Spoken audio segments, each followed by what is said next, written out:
Hello students, this is Professor Vivek Tiwari from Government E. Raghavendra Rao PG Science College, Bilaspur. ये BCA second year के computer network subject के second unit transmission of digital data का दूसरा lecture है, जिस पे आज हम सीखेंगे कि सीरियल और पैरेलल ट्रांसमिशन क्या होता है, उसको हम किस तरीके से इम्प्लीमेंट कर सकते हैं। हमने देखा कि किस तरीके से डेटा दो फॉर्मेट में हो सकते हैं, एनालॉग भी हो सकते हैं, डिजिटल भी हो सकते हैं। अब हम देखते हैं कि जो डाटा हमारे सिस्टम में जनरेट होता है, हम उसको ट्रांसमिट कैसे करें। डेटा ट्रांसमिशन के दो अलग अलग तरीके हैं। दो तरीके से मतलब डेटा ट्रांसमिशन किया जा सकता है। पहला तरीका होता है पैरेलल ट्रांसमिशन, दूसरा तरीका होता है सीरियल ट्रांसमिशन। पैरेलल ट्रांसमिशन की में कोई भी सब डिवीज़न नहीं है, जबकि सीरियल ट्रांसमिशन दो अलग अलग टाइप्स में बटा हुआ है। एक होता है सिंक्रोनस सीरियल ट्रांसमिशन और दूसरा होता है एसिंक्रोनस सीरियल ट्रांसमिशन। अब हम बात करें पैरेलल ट्रांसमिशन की। पैरेलल ट्रांसमिशन होता क्या है?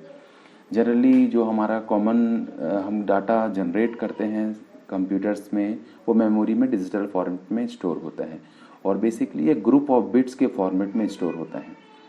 तो पैरेलल ट्रांसमिशन ये कहता है, अगर आपके पास कोई इन्फॉर्मेशन है, मतलब sequence of ones and zero है, सबसे पहले उसका आप ग्रुप बनाइए और जितने ग्रुप को आपको सेंड करना है, मान लीजिए हमने अब एक पैटर्न डिसाइड किया कि हमको 8 बिट ऑफ इंफॉर्मेशन हमको सेंड करना है, तो पैरेलल ट्रांसमिशन उसके लिए 8 कम्युनिकेशन लिंक यूज़ करता है और एट ए टाइम सारे बिट्स को एक साथ सेंड कर सकता है।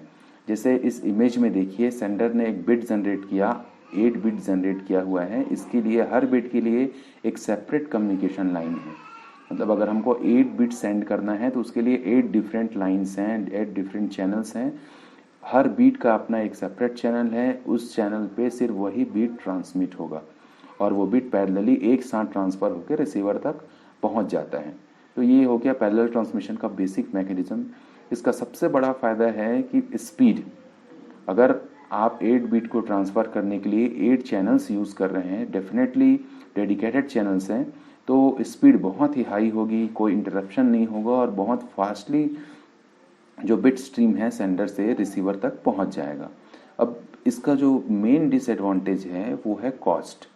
अगर आपको 8 बिट सेंड करना है तो पैरेलल ट्रांसमिशन में उसके लिए आपको 8 सेपरेट चैनल चाहिए, 8 सेपरेट लिंक्स चाहिए, जो कि इस सिस्टम को थोड़ा कॉस्टली बना देता है। इसलिए पैरेलल ट्रांसमिशन को शॉर्ट डिस्टेंस ट्रांसमिशन में जनरली हम यूज़ करते हैं।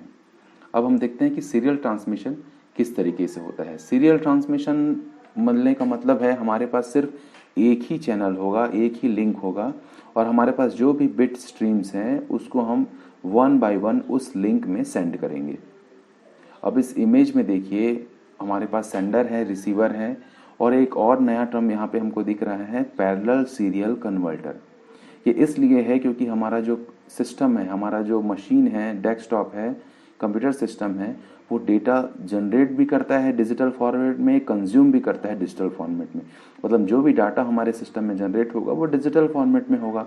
अगर हमको उसको सीरियली ट्रांसफ़र करना है, डिजिटल फॉर्मेट में है, पैरेलल फॉर्मेट में रहता है, मतलब ग्रुप ऑफ बिट्स में काम करता है। तो अगर हम उसको ट्रांसमिट करना है तो हमको सबसे पहले उस पैरेलल डाटा को सीरियल डाटा में कन्वर्ट करना पड़ेगा। इसलिए हमको सेंडर एंड में भी पैरेलल सीरियल कन्वर्टर चाहिए और रिसीवर एंड में जब वो सीरियल डेटा रिसीवर के पास पहुंचेगा तो रिसीवर उसको कंज्यूम करने के लिए एक बार फिर से सीरियल डेटा को पैरेलल डाटा में कन्वर्ट करेगा। तो इस मैकेनिज्म को समझते हैं। मान लीजिए हमारे पास 8 बिट्स हैं, तो उस वो बिट्स 1 बाय 1 एक ही कम्युनिकेशन लिंक के थ्रू रिसीवर तक पहुंचता है। अब इसका सबसे बड़ा एडवांटेज ये है कि ये कॉस्ट इफेक्टिव होता है। ये कॉस्ट इफेक्टिव होता है क्योंकि यहाँ पे हमने सिर्फ एक ही सिंगल चैनल यूज़ किया है और उसी में सारे बिट स्ट्रीम को हम सेंड कर रहे हैं। और इसका डिसएडवांटेज ये है कि ये स्लो होगा। पैरेलल ट्रांसमिशन से कंपैरेटिवली ये स्लोली वर्क करेगा क्योंकि यहाँ पे हमने सिंगल चैनल यूज़ किया है, जबकि parallel transmission multiple channels use करते हैं। अब सीरियल ट्रांसमिशन को 2 सब डिवीज़न में कैटेगराइज किया गया है। उसके 2 सब डिवीज़न्स हैं। एक होता है असिंक्रोनस ट्रांसमिशन और दूसरा होता है सिंक्रोनस ट्रांसमिशन। सबसे पहले हम देखते हैं कि असिंक्रोनस ट्रांसमिशन क्या होता है। एसिंक्रोनस ट्रांसमिशन मीन्स सिंक्रोनाइजेशन नहीं है, यहाँ पे टाइमिंग बिल्कुल भी इम्पॉर्टेंट नहीं है। जो भी ग्रुप ऑफ बिट्स हमको सेंड करना है उसको हम सेंड करेंगे, लेकिन उसको सेंड करने का एक निश्चित पैटर्न होगा। वो पैटर्न सेंडर को भी पता होगा और रिसीवर को भी पता होगा। रिसीवर को उस पैटर्न को फॉलो करना पड़ेगा ताकि वो अपने डाटा को सिंक्रोनाइज्ड वे में स्टोर कर सके। फॉर एग्जांपल यहाँ पे इस इमेज में देखिए कि हमने एक पैटर्न डिसाइड किया कि हम 8 बिट का एक बाइट हम रिसीवर को सेंड करेंगे। तो ये एक पैटर्न है कि, और उस पैटर्न में हम ये बताते हैं रिसीवर को कि 8 बिट जहाँ स्टार्ट होगा वहाँ पे हमको एक एक्स्ट्रा बिट ऐड करेंगे जो कि रिसीवर को बताएगा कि अब ये बिट स्टार्टिंग बिट है, मतलब यहाँ से आपका डाटा स्ट्रीम स्टार्ट होगा, इस बिट के बाद से स्टार्ट होगा।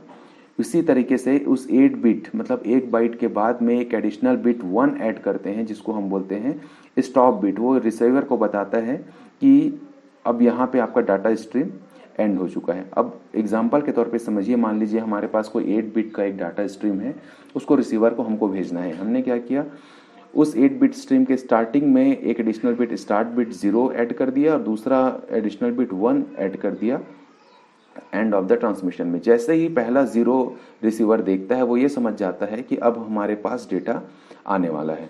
उस डेटा को वो स्टोर करता है और आफ्टर 8 बिट्स काउंट करने के बाद वो एक एडिशनल स्टॉप बिट को देखता है जो कि यहाँ पे हमने लिया हुआ है 1, और वो ये समझ जाता है कि अब ये बिट स्ट्रीम एंड हो चुका है, क्योंकि हमने पहले ही पैटर्न बताया था कि हम 8 बिट्स के ग्रुप में डाटा को सेंड करेंगे। इसलिए एसिंक्रोनस ट्रांसमिशन में पैटर्न बहुत इंपॉर्टेंट है। अब यहाँ पे रिसीवर के सिंक्रोनाइजेशन के लिए हमने स्टार्ट बिट ऐड कर दिया और स्टॉप बिट ऐड कर दिया। इसका सीधा सा मतलब है कि हमारा 8 बिट का जो डाटा स्ट्रीम है वो बढ़ के 10 बिट्स का हो गया है, जिसमें एक स्टार्ट बिट है और एक स्टॉप बिट्स हैं। अब ये तो हो गया एक पर्टिकुलर बाइट को भेजने की बात। अगर हमको बहुत सारे डाटा स्ट्रीम को, बहुत सारे बाइट्स को भेजना है तो हम इसी प्रोसेस से भेजेंगे। अगर हम चाहें तो एक बाइट से दूसरे बाइट के बीच में गैप भी क्रिएट कर सकते हैं। ये गैप टाइम डिले भी हो सकता है, या फिर इस गैप को फिल करने के लिए आप एडिशनल स्टॉप बिट यूज़ कर सकते हैं। यहाँ पे इस फिगर पे हमने यहाँ पे कोई भी एडिशनल स्टॉप बिट ऐड नहीं किया है, हमने टाइम डिले यूज़ किया है। अब देखते हैं इन एसिंक्रोनस ट्रांसमिशन। एसिंक्रोनस ट्रांसमिशन में हमको एक स्टार्ट बिट बिगिनिंग में एंड करना है और एक स्टॉप बिट एंड में एंड करना है, और दोनों हर बाइट के बीच में गैप हो सकता है, जो मैंने आपको पहले भी बताया। एसिंक्रोनस मीन्स ये नहीं है कि ये सिंक्रोनाइज्ड नहीं है, ये बाइट लेवल पे एसिंक्रोनस है, बट हर बाइट के अंदर का हर एक बीट अभी भी सिंक्रोनाइज्ड है। रिसीवर को पता है स्टार्ट बिट 0 के बाद आने वाले जो भी बिट्स हैं वो कितने बिट्स आने वाले हैं, रिसीवर को बहुत अच्छे से पता है। मतलब हम ये बोल सकते हैं कि यहाँ पे जो एसिंक्रोनाइजेशन है वो बाइट लेवल पे है, जबकि बिट लेवल पे अभी भी ये सिंक्रोनाइज्ड है। बेसिकली ये लो स्पीड कम एप्लीकेशन में हम इसको यूज़ करते हैं, जहाँ पे स्पीड की अनिवार्यता नहीं रहती है वहाँ पे हम इसको यूज़ करेंगे, और ये बहुत ही सस्ता और इफेक्टिव मैकेनिज्म है डेटा ट्रांसमिशन का, एसिंक्रोनस ट्रांसमिशन। अब हम देखते हैं कि सिंक्रोनस ट्रांसमिशन क्या होता है। सिंक्रोनस ट्रांसमिशन में हम मल्टीपल बाइट्स मतलब फ्रेम, बहुत सारे बिट्स को एक साथ भेज सकते हैं। सिंक्रोनस ट्रांसमिशन में टाइमिंग बहुत ही ज़्यादा इम्पॉर्टेंट होता है। असिंक्रोनस ट्रांसमिशन में हमने देखा कि कोई टाइमिंग सिग्नल नहीं था। यूज़र को बताने के लिए, रिसीवर को बताने के लिए हमने स्टार्ट बिट और स्टॉप बिट यूज़ किया था। सिंक्रोनस ट्रांसमिशन में यहाँ पे कोई स्टार्ट बिट, स्टॉप बिट कुछ भी नहीं है, इसलिए यहाँ पे टाइमिंग बहुत ही इम्पॉर्टेंट है। रिसीवर को बहुत केयरफुली डेटा को रिसीव करना होता है, यहाँ पे टाइमिंग बहुत ही ज़्यादा इम्पॉर्टेंट है। यहाँ पे एक बिट को दूसरे बिट के बाद बिना स्टार्ट स्टॉप बिट के हमको सेंड करना है। ये रिसीवर की रिस्पॉन्सिबिलिटी है कि वो बिट्स को ग्रुप करे और उसको बाद में डिकम्पोज करके इंफॉर्मेशन फॉर्मेट में प्रोसेस करे। इसमें टाइमिंग बहुत ही इंपॉर्टेंट फैक्टर है, जैसे मैंने पहले ही बोला। अब हम कंपेयर करें सिंक्रोनस और असिंक्रोनस ट्रांसमिशन में, तो सिंक्रोनस ट्रांसमिशन बहुत ही फास्ट है बिल्कुल, क्योंकि यहाँ पे कोई स्टार्ट बिट नहीं है, कोई स्टॉप बिट नहीं है, और यहाँ पे कोई डिले नहीं है। अगर हम चाहें तो यहाँ भी टाइम डिले प्रोड्यूस कर सकते हैं, गैप दे सकते हैं, बेसिकली ये हाई स्पीड एप्लीकेशन में इसका यूज़ किया जाता है। ये कुछ रेफरेंसेस है जिसकी सहायता से मैंने आपको अभी पैरेलल और सीरियल ट्रांसमिशन के बारे में बताया। Thank you very much.